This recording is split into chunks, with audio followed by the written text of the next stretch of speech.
এখনো পানি, মেলা পানি এখনো বর্তমানে আমাদের গ্রামে, সাতারপাইয়া গ্রামে 2 নম্বর ওয়ার্ডে এখনো বর্তমানে পানি, প্রচুর পানি।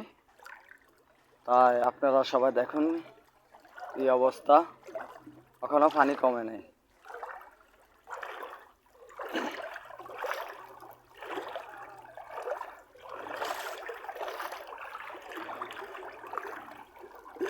অনেক মানুষে ঘর দুয়ার ফালাইতে আশ্রয় কেন্দ্রে জায়গা নিছে। মানুষের অবস্থা বেশি ভালো না।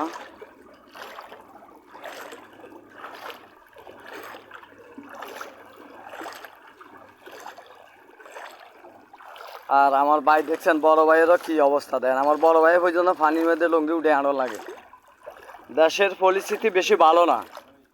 যারা প্রবাসে আছেন তারা তো খুব শান্তিতে আছেন, আমরা দেশের মানুষ এখনো পানির মধ্যে বাঁচতে আছি। তার সমাধান দেন। আমার কাকা একজন বাজার সাজার লই আইছে, আর কাকুও আল্লাহ দিলে অনু নিয়ে কান্দে করি আঁটে। পানি অন কমে না, মানুষ খুব দুর্দশায় আছে। যদি কারোর মনে লয়, সবাই দয়া করে যারা এখনো গরিব দুঃখীদেরকে সাহায্য করেন না, যারা পানিতে ভাসি আছে তাদেরকে সাহায্য করবার চেষ্টা করবেন। আমি আপনাদের প্রিয় মানিক ভাই। তো সবাই আমার এই ভিডিওটা সবার কাছে পৌঁছে দিবেন। আর আমি কালকে তো একটা ভিডিও করে পাঠাইছি আপনাদের মাঝে, আপনারা দেখছেন মনে হয়। তো সবাই একটু সহযোগিতা করবেন।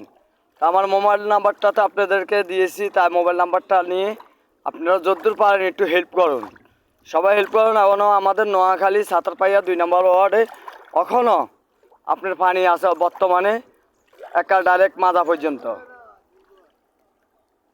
আমার বড় ভাই একজন আইতাছে, দেন কি পানি, প্রচুর পানি, পানির কোনো শেষ নেই।